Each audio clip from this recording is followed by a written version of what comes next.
Сказка о золотой заботе. В некотором царстве, в некотором государстве жила-была Агата, чье сердце было соткано из чистейшего золота, а руки всегда тянулись, чтобы помочь. Агата верила, что ее предназначение – нести добро, облегчать чужую ношу и разрешать все печали. Она искренне любила помогать. Стоило кому-то вздохнуть, как Агата уже спешила на помощь, предлагая свои силы, время и неиссякаемое участие. Однажды Агата увидела, как у ручья стоит грустный Макар. Макар не знал, как перебраться на другой берег, ведь мост обвалился, а река была бурной. «Бедняжка!» – подумала Агата. «Как же он будет без меня?» И она, не раздумывая, бросилась строить новый мост. День и ночь она трудилась, таская бревна, обтесывая камни. Наконец, мост был готов, прочный и красивый. «Вот, Макар, теперь ты можешь перейти!» – с гордостью воскликнула Агата, ожидая увидеть в его глазах безграничную благодарность. Но Макар лишь кивнул. «Спасибо!» – пробормотал он и, перейдя по мосту, тут же ушел, не оглянувшись. Он, видно, очень спешил. Сердце Агаты сжалось от обиды. «Как же так?» – думала она. «И я так старалась, я потратила столько сил, а он даже спасибо толком не сказал. Какой же он неблагодарный! После всего, что я для него сделала!» Золото в ее сердце будто потускнело, а забота превратилась в горький комок. И вот, всякий раз, когда Агата видела Макара, она чувствовала, как внутри нее нарастает гнев. «Он должен знать, как плохо поступил», – твердила она себе. «Он должен расплатиться за свою неблагодарность». И Агата начинала следить за Макаром, припоминая ему каждый свой камень, каждое бревно, каждое мгновение своего труда. Она громко сетовала на его черствость перед другими жителями деревни, рассказывая, как она спасла его, а он ее предал. Ее некогда золотая забота становилась колючей и тяжелой, как оковы. Жители деревни стали сторониться Агаты, ведь ее помощь всегда заканчивалась обидами и претензиями.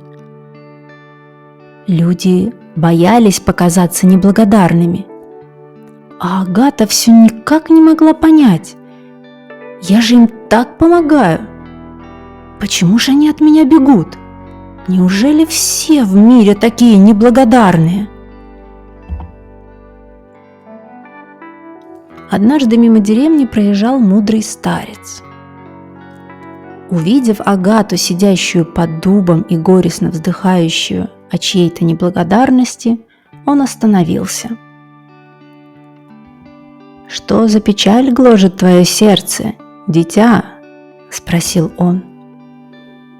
Агата тут же выложила ему все свои горести, подробно рассказывая, как она спасает людей, а потом они ее обижают, и ей приходится их учить. Старец внимательно выслушал и, улыбнувшись, сказал: «Вижу я, дитя, что сердце твое по-прежнему золотое, но твоя забота, словно лучи солнца, проходит через мутное стекло. Ты помогаешь не для того, чтобы помочь другому, а для того, чтобы увидеть в ответ свою важность. Когда ты спасаешь, ты ожидаешь, что тот, кого ты спасла, будет тебе что-то должен. И когда он не отдает этот долг, как ты его себе представляешь, ты чувствуешь себя жертвой. А потом, не желая быть жертвой, ты нападаешь на него, делая его виноватым. Твоя помощь тогда становится не помощью, а требованием. Агата нахмурилась. Но как же иначе? Я же их спасаю. Хе-хе-хе, спасаешь ли? Спросил старец. Или лишаешь их возможности найти свой собственный путь? Иногда, когда человек сам не просил о помощи, она может оказаться бременем. Ты видишь их через призму своей картины мира. Я спасаю, меня не ценят, я их накажу. А ты попробуй увидеть не то, что ты делаешь для них, а то, что происходит в тебе, когда ты это делаешь. Старец продолжал. Истинная помощь – это когда ты протягиваешь руку, не ожидая ничего взамен. Когда ты помогаешь из изобилия своего сердца, а не из нужды в чужой благодарности. Позволь людям самим решать свои задачи, если они не просят. А если просят, то помоги, но потом отпусти. Пусть благодарность будет подарком, а не обязанностью. Слова старца словно приоткрыли занавес для Агаты. Она вспомнила, как не спросила Макара, нужна ли ему помощь, а просто бросилась строить мост.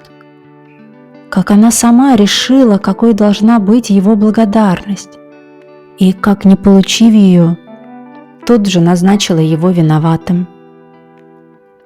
Агата поняла, что ее золотая забота порой душила тех, кому она помогала, превращая их в вечных должников, а ее саму в обиженную жертву, а затем и в мирового судью.